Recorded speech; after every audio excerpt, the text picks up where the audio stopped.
Assalamualaikum warahmatullahi wabarakatuh. Perkenalkan, nama saya Adam Saparozak dan saya merupakan salah satu finalis top 100 esai dari lomba nasional yang diadakan oleh Duta Inspirasi Indonesia. Pada kesempatan kali ini, saya akan menjelaskan esai yang saya buat dengan tema kepemimpinan yang berjudul Langkah Transformatif Seorang Football Coach sebagai Pemimpin Reformasi Edukasi dalam Era Digital. Sebelumnya, saya ingin menjelaskan bagaimana saya mampu tergerak untuk berinovasi dalam bagaimana revolusi edukasi Indonesia mampu terjalan dengan baik. Tentunya di Indonesia sendiri keadaannya bahwa generasi emas Indonesia yang merupakan generasi pemuda yang memasuki usia produktif di tahun 2045 ini tidak akan teroptimalisasi dengan baik untuk mewujudkan pembangunan berkelanjutan di Indonesia karena berdasarkan data dari Badan Pusat Statistik tahun 2021 sampai 2022 menunjukkan bahwa penduduk Indonesia masih didominasi oleh penduduk berpendidikan rendah yang tamat jenjang pendidikan menengah mencapai 29,21% dan lulus jenjang pendidikan tinggi hanya 9,67%. Hal tersebut masih terpandang rendah bila dibandingkan dengan negara Asia yang lainnya, dan tentunya hal ini tidak sesuai dengan adanya tingkat penetrasi internet di Indonesia yang sudah menjangkau 204,7 juta penduduk di awal tahun 2022. Tingkat penetrasi internet di Indonesia yang sudah luas atau sudah mencapai 70% penduduk Indonesia ini tentunya bisa dibilang tidak efektif untuk dalam pemanfaatan teknologi yang harus dilaksanakan dalam pembangunan yang berkelanjutan. Sehingga pembangunan berkelanjutan di Indonesia bisa dibilang tidak maksimal. Lalu selanjutnya adalah bagaimana Indonesia saat ini memiliki urgensi untuk mengimplementasikan teknologi dalam mewujudkan revolusi digital. Dengan adanya ini tentunya diperlukan adanya pemimpin yang mampu mengakomodasi adanya revolusi edukasi dalam era digital, karena sesungguhnya pendidikan di Indonesia ini harus dinaikkan tingkatannya supaya mampu mengimplementasikan pembangunan berkelanjutan di Indonesia. Lalu observasi lainnya menurut berdasarkan beberapa literatur bahwa kualitas kepemimpinan seseorang dapat diasah lebih efektif oleh pembelajaran secara teoretis dan praktis sedari dini menuju usia produktif.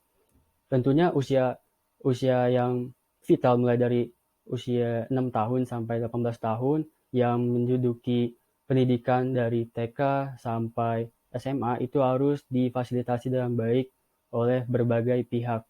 Lalu selanjutnya adalah manusia-manusia tersebut, di mana sebuah siswa yang berkembang sampai SMA tentunya merupakan sumber daya manusia yang dapat berkontribusi terhadap kesejahteraan dan performa dari sekelompok orang, organisasi, dan masyarakat secara keseluruhan. Atau dikutip dari Maimunah dan Rosyad tahun 2013. Lalu selanjutnya adalah pengembangan karakter dan keterampilan oleh SDM tersebut harus digalakan oleh seorang pemimpin. Lalu pemimpin bagaimana sih yang mampu mewujudkan revolusi edukasi di era digital pada saat ini?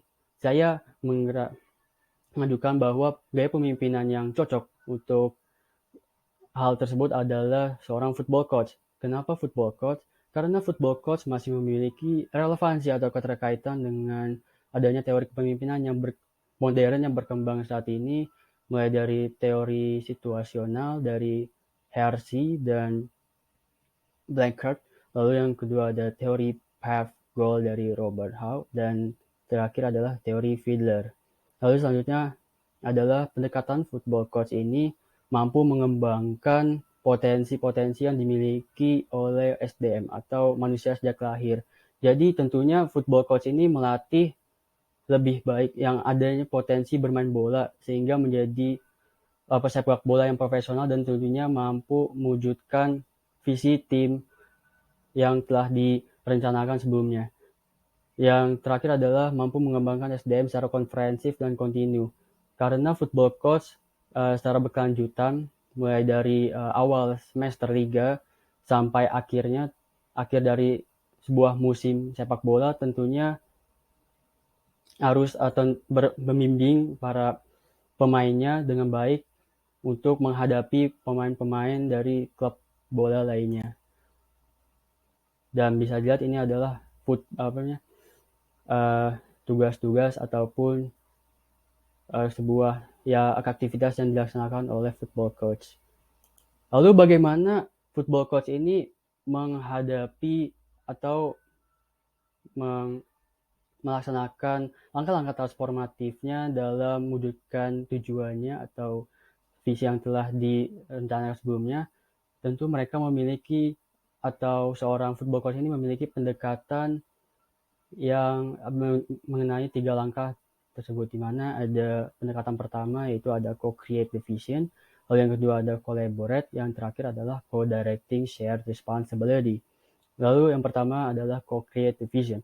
Co-create the vision adalah football coach tentunya bersama-sama dengan pemain membuat visinya dengan menjalankan berbagai latihan dan tentunya adanya sesi sosialisasi taktik dan juga formasi yang setiap minggunya dilaksanakan untuk menghadapi berbagai tantangan dan rintangan, yaitu klub bola lain yang memiliki pendekatan berbeda dalam menghadapi lawannya. Dan tentunya football coach ini hiperaktif dan bersama pemain, bagaimana pemain yang memiliki kelebihan dan memiliki efektivitas tertentu di posisi yang dimainkan di pemain di lapangan bola tentunya akan dimaksimalkan dengan baik oleh football coach. Lalu yang kedua adalah collaborate. Tentunya seorang football coach ini tidak bisa mewujudkan visi yang telah direncanakan bila tidak berkolaborasi dengan para pemainnya yang di lapangan.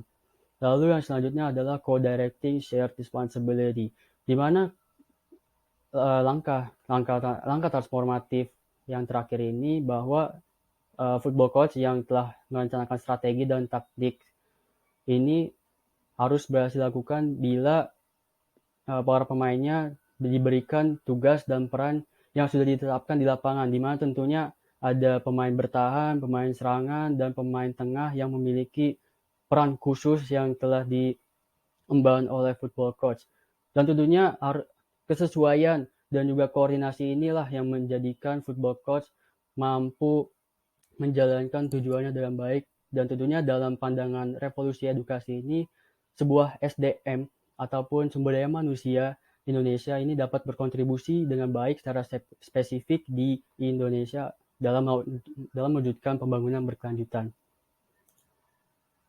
Lalu teman-teman pasti pada kenal atau tahu dengan pelatih Indonesia yang telah meraih dan menorehkan prestasi di timnas Indonesia, yaitu Sintayong. Di mana Sintayong ini merupakan seorang football coach juga dan memiliki prestasi seperti runner up Piala AFF tahun 2020, lalu meloloskan timnas Indonesia di Piala Asia tahun 2023, dan tentunya meraih tujuannya yaitu naik 20 posisi di ranking FIFA. Lalu hal apa yang dilakukan oleh Sintayong ini, bahwa Sintayong ini menaikkan mental pemain dan juga menaikkan stamina pemain yang tentunya vital dalam bermain sepak bola yang dilaksanakan selama 90 menit secara intensif di lapangan bola. Tentunya dengan berbagai taktik dan juga latihan yang dilakukan ini berdasarkan kondisi pemain Indonesia yang dilihat oleh Sintayong, di mana tentunya kebugaran pemain merupakan salah satu hal utama yang dikembangkan oleh Sintayong untuk mampu melaksanakan tugas ataupun peran pemain di lapangan bola secara penuh dalam waktu 90 menit.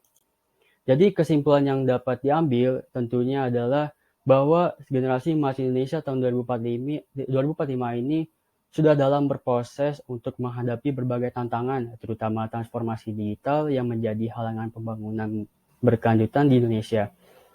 Lalu tentunya adanya kualitas kepemimpinan inilah yang mampu